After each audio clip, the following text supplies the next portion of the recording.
আসসালামু আলাইকুম রহমতুল্লাহ। বিবিসিতে দেওয়া সাক্ষাৎকারে প্রশ্নে জর্জরিত হয়ে নাজেহাল হয়ে মানে বিভ্রান্ত হয়ে ডক্টর ইউনূস আওয়ামী লীগের আমলে 14, 18, 24 সালের নির্বাচনের বৈধতা দিয়ে দিয়েছে এবং তিনি বলে ফেলেছেন আমি নিষিদ্ধ করিনি আওয়ামী লীগ, আবার বলছেন নিষিদ্ধ করেছি।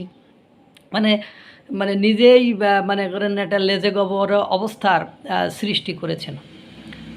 বিবিসির সাংবাদিক তাকে এমনভাবে হেনস্থা করেছে বা নাজেহাল করেছে সেটা ভাববার বিষয়। এবং সে তখনকার যে সাক্ষাৎকারটি ডক্টর ইউনূসের বিবিসি সংবাদ কর্মী নিয়েছিলেন সেটা খণ্ড খণ্ড আকারে প্রকাশ করছেন।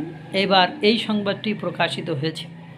বিবিসির সাংবাদিক প্রশ্ন করেছেন, আপনি বলছেন নির্বাচন যেন অন্তর্ভুক্তমূলক এবং অংশগ্রহণমূলক হয়, কিন্তু একটা কথা উঠছে বা সকলে বলছে আপনি নাকি শেখ হাসিনার নেতৃত্বের দলকে অর্থাৎ আওয়ামী লীগকে নির্বাচনে অংশ দিতে চাচ্ছেন না।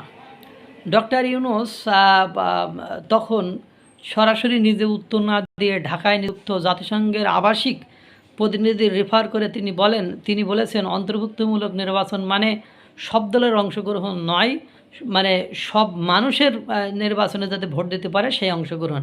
যতক্ষণ পর্যন্ত মানুষ ভোট দিতে পারছেন ততক্ষণ পর্যন্ত অন্তর্ভুক্তমূলক নির্বাচন। তাহলে শেখ হাসিনার আমলে শেখ হাসিনাও তো একই কথা বলতেন যে জনগণ তো ভোট দিচ্ছে, কোন দল গ্রহণ মানে নির্বাচনে আসলো আর কোন দল আসলো না এটা তো আমার দেখার বিষয় নাই।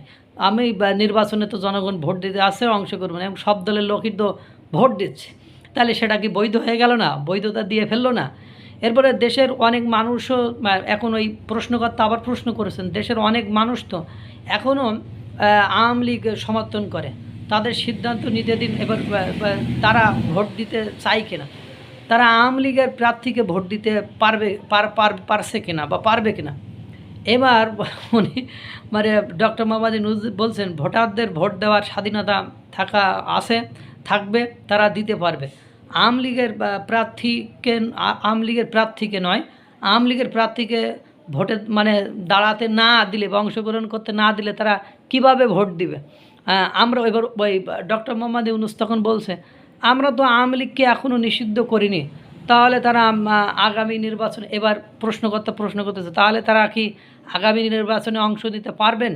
তখন ডক্টর মোহাম্মদ ইউনূস বলছে আওয়ামী লীগ নিষিদ্ধ করেনি, তাদের কার্যক্রম সাময়িককালের জন্য নিষিদ্ধ করা হয়েছে, তার মধ্যে নির্বাচনও পড়ে।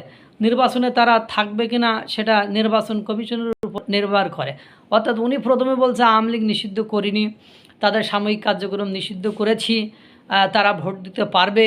আবার ওই প্রশ্নকর্তা যখন বলছে তাহলে কি তারা প্রার্থী হিসেবে দাঁড়াতে পারবে, তারা আওয়ামী লীগ নিষিদ্ধ মানে হলো তাদের কার্যক্রম নিষিদ্ধ মানে দল নিষিদ্ধ, তারা কেন অংশগ্রহণ করতে পারবে? এবার উনি যখন আবার একটু জটিল প্রশ্ন করে ফেলেছেন তখন বলেছেন নির্বাচনে তারা থাকবে কিনা বা অংশগ্রহণ করতে পারবে কিনা এটা সিদ্ধান্ত নেবে নির্বাচন কমিশন। নেন ঠেলা। এই হলো অবস্থা। উনি যা বলেন যা করেন একবার স্ববিরোধী বক্তব্য, যে একবার বলছে নিষিদ্ধ করিনি, আবার বলছে যে সাময়িককালে কার্যক্রম নিষিদ্ধ মানে আওয়ামী লীগ নিষিদ্ধ, তারা অংশগ্রহণ, আবার বলে ভোটে দাঁড়াইতে পারবে, আবার বলে এটা ভোটে কেন তারা দাঁড়াইতে পারবে। তাহলে এখন কথা হলো, আমার একটা প্রশ্ন এখানে থেকে যায় যে জনগণ মানে যারা আওয়ামী লীগের কর্মী সমর্থক বা আওয়ামী লীগকে যারা যেসব জনগণ পছন্দ করে, তাদের কার্যক্রম ভালো লাগে, ভোট দিতে চায়, তারা কাকে ভোট দেবে? তারা বা আপনি যে বলছেন ভোট জনগণ দেবে, তো জনগণ তারা আপনি অংশগ্রহণমূলক মানে কি সবাই অংশগ্রহণ করবে এরকমই তো বিষয়টা, যে যার পছন্দের মানে পছন্দের লোককে ভোট দিবে।